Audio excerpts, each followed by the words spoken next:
¿Por qué los millennials son socialistas? Porque estoy convencida que no tienen idea de lo que es comunismo ni tampoco socialismo.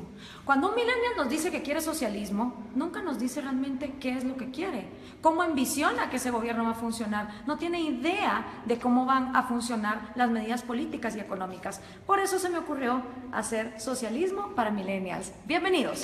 Vamos a arrancar desde la era industrial, cuando en el siglo XIX empiezan un montón de pensadores a pensar cosas que se denominaron como la filosofía socialista.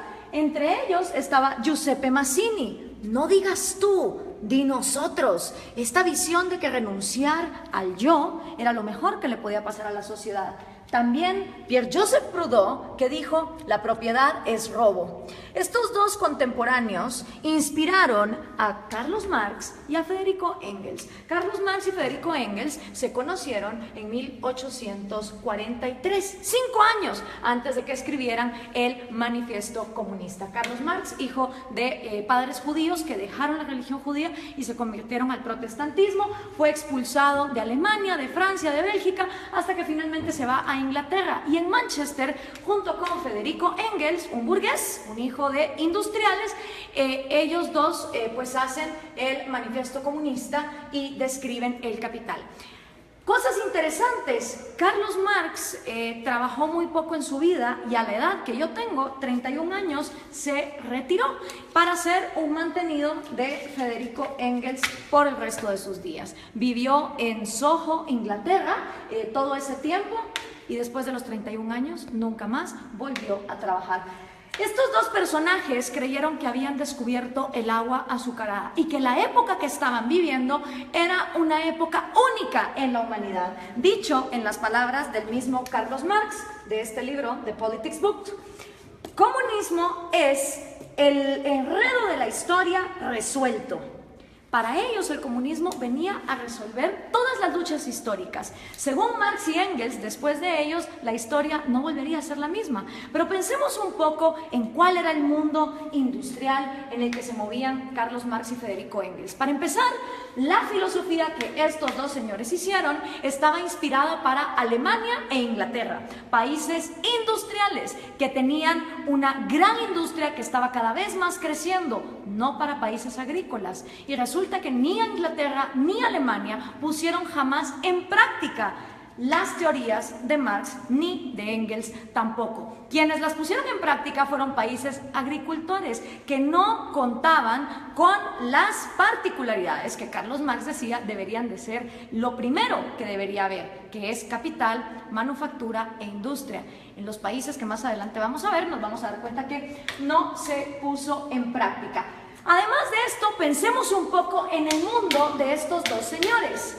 El mundo en el que se mueve Carlos Marx y el mundo en el que se mueve Federico Engels, 1848, es un mundo donde la esclavitud todavía era legal en Estados Unidos y en Europa, donde las mujeres no podíamos votar, prácticamente no teníamos ningún derecho porque éramos consideradas demasiado idiotas como para trabajar y votar. Era un mundo donde no había aviones, no había teléfonos, no había electricidad, no había inodoros, no había tampoco radios, no había televisión, no había satélites en el espacio, no había la mayor cantidad de profesiones que hoy por hoy existen en el mundo. Era otro mundo. Era una época donde estos dos hombres tuvieron la arrogancia de decir, de aquí para adelante la historia ya nunca va a cambiar. Ellos no tomaron en cuenta los avances tecnológicos, pensaron que la industria y esa época de los miserables iba a quedarse ahí para siempre. ¿Y en qué se basa esta crítica que estamos haciendo de el comunismo? Pues se basa en la crítica al proyecto de Gotha, escrito por Carlos Marx, El Capital, también escrito por Carlos Marx en 3 tomos, que por cierto el segundo tomo se imprimió luego de que Marx haya muerto, él ni siquiera lo vio publicado, y por supuesto el Manifiesto Comunista. Vamos a ver entonces, el Manifiesto Comunista se basa en 2 fases. Esta es la primera fase que tiene 10 puntos. Ustedes vayan viendo si estos 10 puntos son lo que los millennials defienden cuando dicen que son socialistas. Vamos a ver, millennials, vamos a ponerlos a prueba. El primer punto de la fase 1 del Manifiesto Comunista es la abolición de la propiedad privada. Expropiaciones que son todavía cosa de todos los días en América Latina, no son ajenas a ninguno de ustedes. El segundo puesto es impuestos fuertemente progresivos. Esta idea de que los más productivos de la sociedad sostengan más al Estado, porque del Estado vivimos todos. Entonces, mientras más paguen los más ricos, se supone que el Estado va a ser más justo y más fuerte, y para nada tiene que ver que eso desincentive a la gente a ser mejor.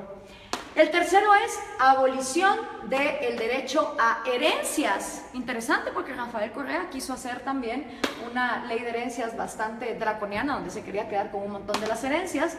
El cuarto es confiscar la propiedad a emigrantes. Interesante que lo primero que hacen los regímenes socialistas y comunistas es no dejar que venga inversión extranjera, porque supuestamente en el himno socialista todos los obreros se van a agarrar de las manos, pero para lo que se trata de comercio todos somos enemigos. El quinto es centralización del crédito, que solo podías endeudarte con el Estado. La sexta es centralización de los medios de comunicación y transporte. ¿Les suena familiar? Prácticamente en toda América Latina, los regímenes del socialismo del siglo XXI han acaparado los medios. Expansión de empresas estatales. El Estado lo puede hacer todo mejor, porque el Estado es más inteligente que todos los individuos en sociedad. Distribución igualitaria del trabajo, que trabajen igual los más capaces que los menos capaces, los más talentosos que los menos talentosos. Combinar agricultura con industrias manufactureras. Y por último, educación gratis, y esto va a escandalizar un montón a los progres. Carlos Marx estaba a favor del trabajo infantil. Sí, señoras y señores, para Carlos Marx la educación debía ser gratis. Mentira, nada es gratis, todo lo paga alguien, pero como el Estado lo iba a expropiar todo, la educación entonces sería gratuita para que fuera combinada con producción industrial, es decir, que los niños desde que están estudiando trabajaran.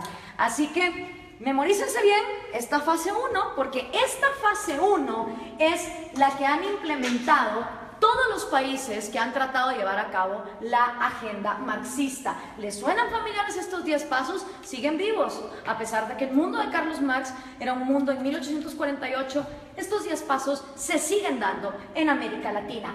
Esta fase 1 para Carlos Marx es la fase socialista. Cuando se completen estos 10 pasos es cuando entonces uno está viviendo en socialismo, pero aún no se ha llegado al comunismo. Por eso le pregunto a los millennials, cuando ustedes se dicen socialistas, ¿se refieren a estos 10 pasos, millennials? ¿O a cuántos? ¿A 6? ¿A 4? ¿A 2?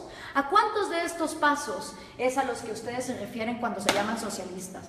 Porque esto es la primera fase basada en el socialismo. Vamos a ver entonces, cuando ya se completa esta primera fase, ¿qué pasa en la segunda fase? Entonces viene ya la fase 2, donde viene la nueva sociedad y el nuevo hombre. Según Carlos Marx, cuando estos 10 pasos se completan, automáticamente va a surgir un nuevo hombre, un hombre iluminado, un hombre que ya no va a pensar en sí mismo, que todo se lo va a deber a su sociedad. En este nuevo mundo, que es la fase 2, la que Marx llama comunismo, ¿sí? Esta ya es la fase del comunismo. Con el nuevo hombre ya no existen dos cosas. No existe el Estado, es decir, se abolió el gobierno, ni tampoco existe el dinero, ni tampoco existe la propiedad privada. Estas tres cosas son las que dejan de existir en la fase 2, que es la fase del comunismo, con un nuevo hombre, un hombre iluminado, un hombre que ya no piensa en sí mismo. Marx nunca dijo cómo en el cerebrito de este hombre iban a dejar de existir sueños propios, necesidades propias, anhelos, talentos. Él nunca lo explicó.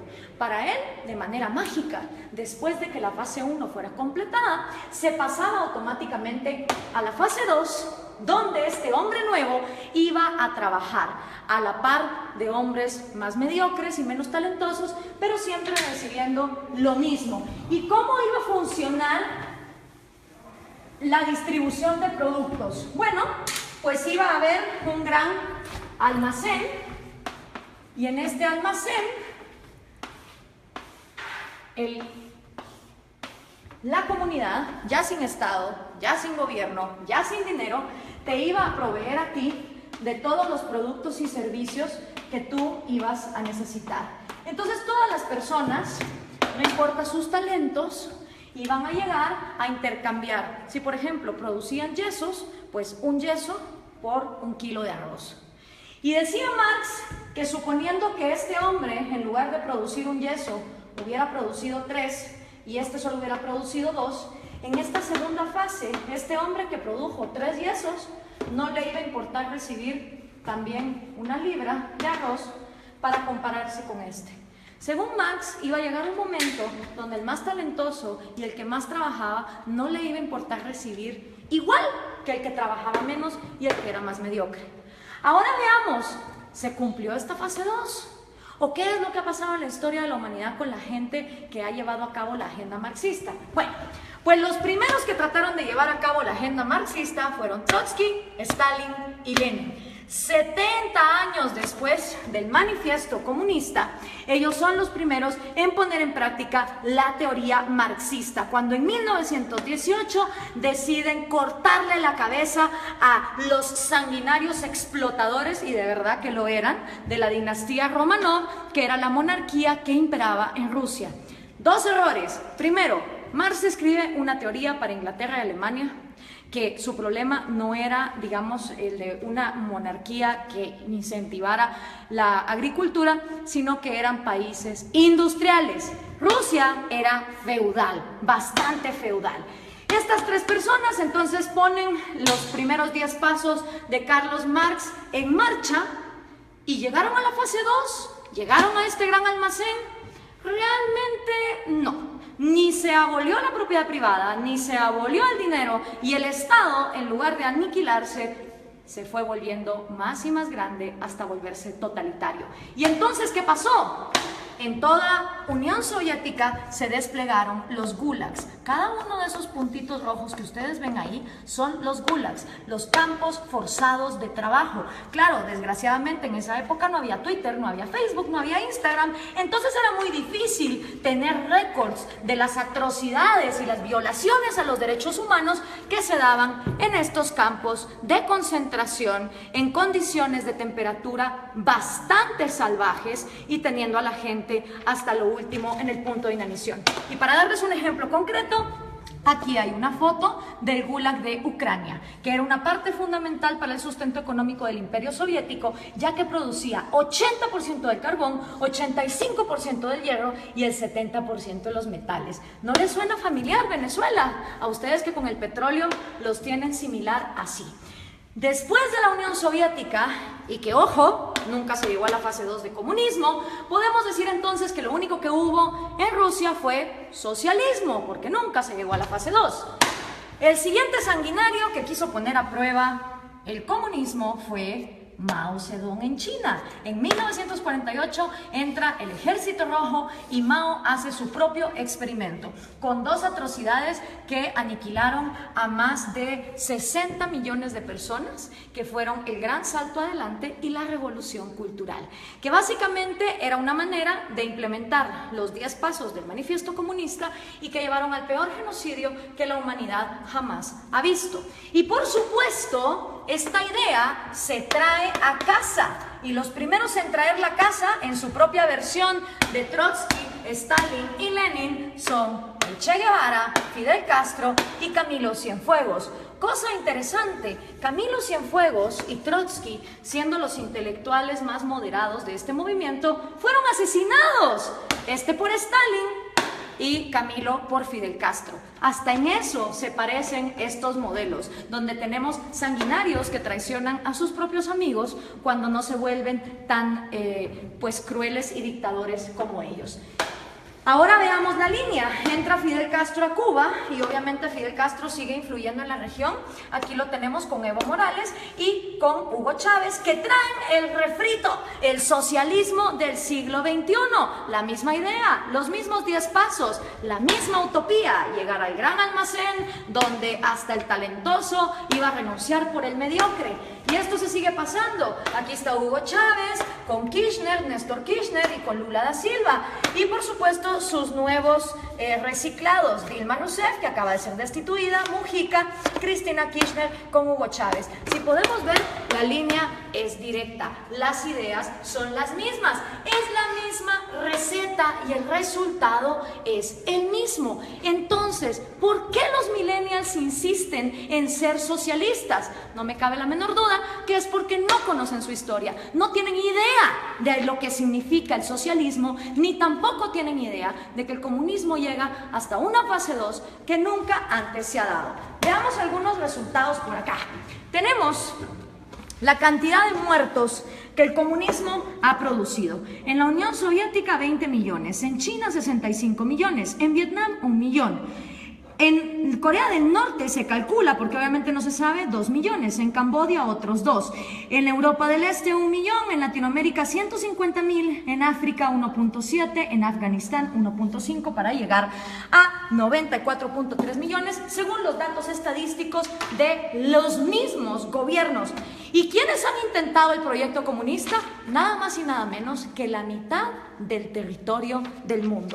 Entre los países que han intentado el proyecto comunista están la Unión Soviética, Ucrania, Bielorrusia, Azerbaiyán, Georgia, Turkmenistán, Uzbekistán, Armenia, Kazajistán, Kirguistán, Letonia, Lituania, Moldovia, Estonia, China, Vietnam, Laos, Alemania Oriental, obviamente.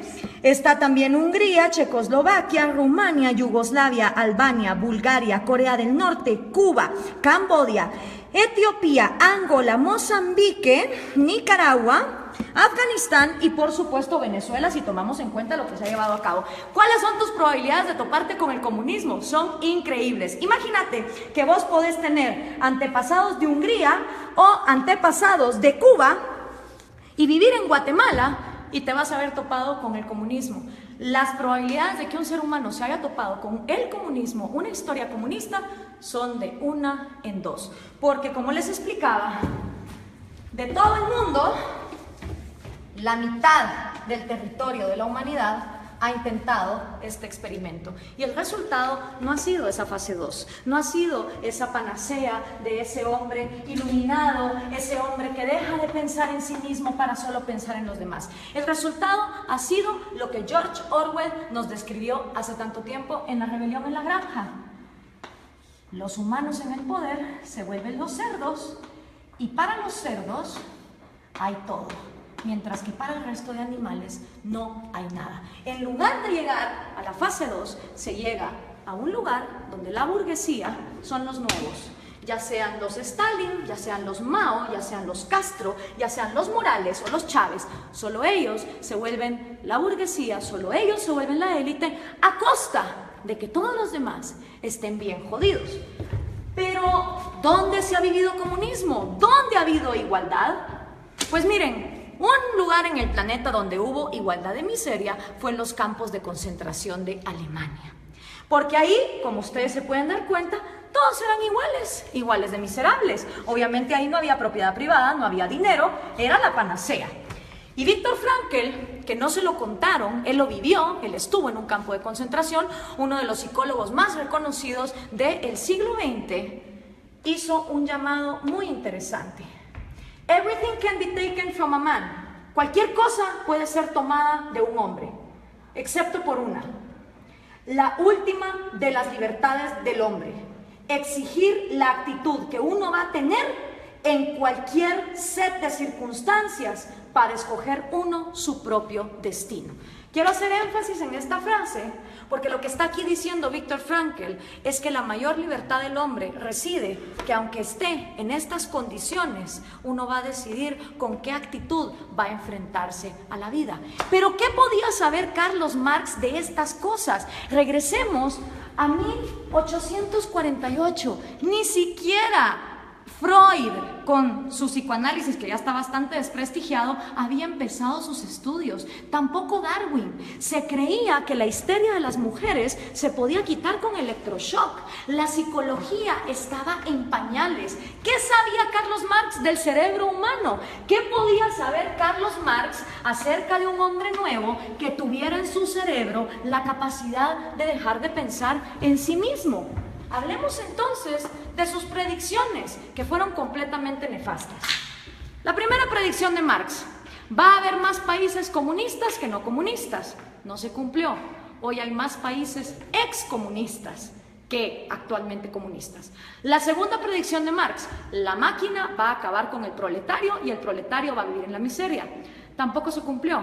Hoy por hoy, en el siglo XXI, existen muchas más profesiones y muchos más puestos de trabajo, tomando en cuenta que las mujeres ya podemos votar y ya podemos trabajar, que las que existían en su época, con lo cual su segunda predicción tampoco se cumplió. Hoy por hoy, de cada 7 personas vivas, 6 ya no viven con $1 al día, como era en la época de Marx, donde había mayor pobreza igualitaria. Y otra también de las predicciones de Marx es que el comunismo, en donde fuera implementado, iba a pasar a la fase 2. Y esa tampoco se cumplió. Ninguno de los experimentos comunistas han llegado jamás a la fase 2. Nunca abolen ni la propiedad privada para los gobernantes, obviamente para todos los demás sí.